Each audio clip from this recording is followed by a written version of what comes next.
Good afternoon. My name is Justin Wilson. I'm the Senior Director of Communications here at the Institute for Justice. And this morning we had some great news, and we decided we wanted to share it with you. So I'm joined by my colleague, Bob McNamara, who won a pretty landmark eminent domain case that has been going on for at least 5 years. So Bob, tell me what happened. So this morning we got word in the long-running eminent domain battle we're fighting on behalf of Charlie Birnbaum. Charlie Birnbaum is an Atlantic City icon. He's a longtime piano tuner in the city who, for over 5 years now, it's actually been 7 years since they decided to condemn him, has been fighting with this state agency called the Casino Reinvestment and Development Authority, which is a New Jersey government agency that's designed to funnel money to casinos and casino-related development, which is exactly as good an idea as it sounds. And it also has the power of eminent domain. And their plan is to, and has been for years, to clear-cut roughly a city block right by where Charlie lives. And then there's a little spur in their plan that comes off, and right up here, my fingernail, I'd like to do this with a different finger, but it's actually here, is where Charlie is. And they want to knock all of this down, and the kicker is what they want to do with it, which is nothing.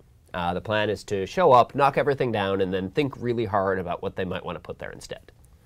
And so what do we hear today? And today, New Jersey appellate court ruled that you can't do that, which is what we've been saying for more than half a decade at this point. But they said that you can't use eminent domain just to engage in this kind of land speculation, just to bank some land and say, don't worry, we promise we'll think of something better to put there someday. That's not what eminent domain is for. Eminent domain traditionally is for public uses, for roads and schools. It's certainly not for nothing. And today's opinion confirms, it affirms a trial court ruling we won back in 2016 that the government can't use eminent domain just for nothing, just on sort of a lick and a promise. So this is not the first time that we've been in New Jersey. In fact, the vast majority of states have made this kind of speculation illegal outright or unconstitutional, and yet there's a few holdouts, and New Jersey seems to be one of the biggest problems that we've seen in terms of abusing eminent domain. That's absolutely right. In the wake of the U.S. Supreme Court's decision in Kelo v. City of New London, which we litigated, where the Supreme Court seemed to sign off on the use of eminent domain for economic development projects like this, states all across the country reformed their laws to make takings like that harder. Only a few states remain as kind of holdouts to that wave of reform, and New Jersey is one of them. The New Jersey legislature has resolutely refused to do anything serious to protect people's property rights, which has left people in New Jersey looking to the courts, where fortunately we're getting really good news like today's opinion, where courts are willing to actually engage with these cases and stand in between New Jersey property owners and these sort of unaccountable or would-be unaccountable bureaucrats who want to abuse their power to take away what these people have worked so hard to own. And that's actually one of the things, and this is a little bit of a technicality. I thought it was interesting, though, is that this is a published opinion, because we sometimes don't get these published opinions, and an unpublished opinion still stands as an opinion of the court. This one's published. Sort of explain what that means for like another city in New Jersey that's considering one of these kinds of takings. Absolutely. So appellate courts can issue either published opinions or unpublished opinions. And in an unpublished opinion in your favor means you won. You still got the victory for your client. But it means you didn't quite get what we're always trying to get in IJ cases, which is a precedent, a case that's going to go in the law books that other courts can look to and other judges will have to follow. This is a published opinion. That means not only this agency, but similar agencies in New Jersey are going to have to follow this rule. They're not going to be allowed to just engage in land speculation like this. And it also means that this is going to have influence beyond New Jersey's borders. A lot of what we do in our eminent domain work is we take good cases from one state, good cases like New Jersey, and when a similar issue comes up in another state, we can go to that state and say, actually, there's a very good rule of law that's been the rule in New Jersey for years. Look to these cases, and you can do the same thing and protect people in the same way. So that's, I guess, correct me if I'm wrong, right? New York doesn't have great law on eminent domain either. And That so is another statement. Now, perhaps, hopefully, someone can look across the border with a New York eminent domain case and say, well, here's a new and better standard for New Jersey. Is that kind of the way this works out? That's hopefully how this works. I mean, New York is also one of the few states that has abjectly failed to protect its citizens from this kind of abuse. And so you want to be able to show examples of look, court systems actually can stand up, court systems actually can protect property rights, and here's how it works.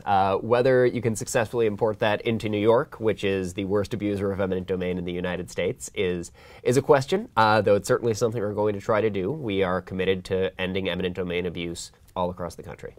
I thought something that was interesting about this case was that the Redevelopment Corporation was at least willing to basically say, look, we have no plans for it. But I know that when we were looking in the Janesville, Wisconsin Foxconn factory situation, where they were also contemplating the use of eminent domain, they had this vast plant that they were planning to build and thousands of jobs. And then now we heard, last week, that also fell apart. It seems to be the tie that binds a lot of these redevelopment eminent domain cases is a lot of plans and a lot of good ideas, but like even in New London, the lots are still empty. I wouldn't even call them good ideas. I think a lot of what you see with this kind of eminent domain abuse is that eminent domain makes it so easy to grab land that people don't stop to think about whether they should. If you had to buy land voluntarily, if you had to negotiate with people, if you had to persuade investors to give you the money to acquire the land, you would need to have a serious pitch for a bank to lend you that much money.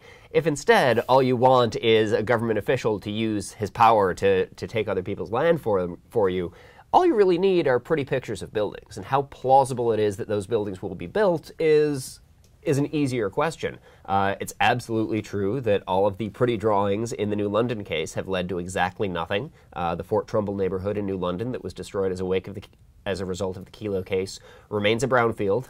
It's home to weeds and feral cats. And it's also true that a lot of what you see is just overstatement of the plans.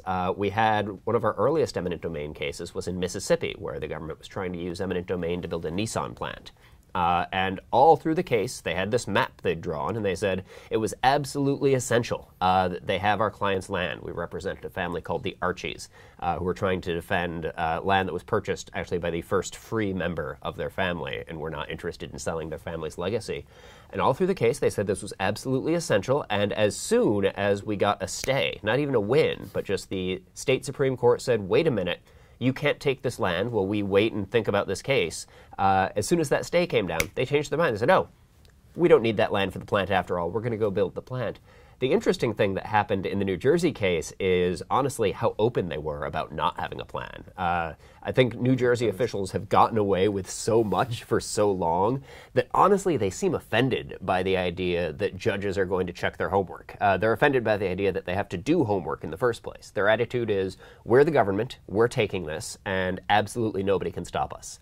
And it turns out someone can. And that, actually, I think that factored into the lower court opinion, because the casino that was across the street from Charlie's house actually went bankrupt in the course of this, and the judge said, wait a minute, do you think you can even pull this off? No, that's and they pretended they were like, we don't even need to prove that we can. No, that's exactly so the original plan in 2012 was they wanted some kind of development. They didn't know what kind of development, but something that would complement what was then the new Revel Casino.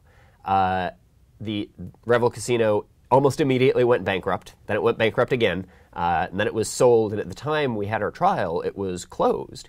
And their attitude was, well, we don't need to show you that we're actually going to do anything, even though we produced all of these documents we'd gotten from them that said they'd discussed how they were going to use the tax revenue from the Revel Casino to fund this development. And they just said, none of that matters. We're going to think of something, and it's not your job as a court or his job as a property owner to ask what we're going to do with this property. We want it, and that's the end of the story. Okay, so what do you think happens next? Oh, what happens next, in a sensible world, what happens next is the Casino Reinvestment Development Authority leaves Charlie Birnbaum alone. That's what I've been asking them to do for years now. But they can certainly seek further review of this opinion. I would prefer they leave Charlie alone, but as I've said throughout this case, the New Jersey Constitution and the United States Constitution simply do not allow the government to take someone's private property without a plan in place, without anything they plan to do for it. I've explained that to 2 different courts so far. I'm happy to explain that to as many courts as they would like me to before this is all over. And finally, I found out about the decision because I walked past your office and I could see that you were on the phone with Charlie, and I got the thumbs up. So tell me what it was like when you got to call him. Charlie is, IJ has great clients, and I have a lot of great clients in this job. Charlie is just an all-timer. From the moment I first met him, I instantly knew. He's an incredibly just special and thoughtful human being. And the first question he asked me when I called Charlie to tell him that we had won the case, the first words out of his mouth were, "Is this going to help other people?" Not how like long do I have? It was just, is this going to help other people? And it was so gratifying to be able to tell him yes, and that all of these years of struggle aren't just protecting this home he inherited from his parents, but are actually protecting people all across the country. He was delighted, and it was I've had a few opportunities to call Charlie and tell him we have won his case, and everyone is just it's a gold star day at the Institute for Justice. Because he's pretty awesome. He's an amazing human being, and I really do. My one goal in this case, and we've kind of talked about it throughout the case, if we could just put everyone in America in Charlie Birnbaum's living room for 5 minutes, everyone would understand exactly why we're right in this case. Yeah. As someone who has stood in his living room, I agree with you. So, all right, Bob, thanks for your time. Thanks for joining us. If you have any questions, feel free to leave them in the comments, and we'll take a look at them over the weekend and see if we can get an answer for you. Otherwise, have a nice weekend, and thanks again.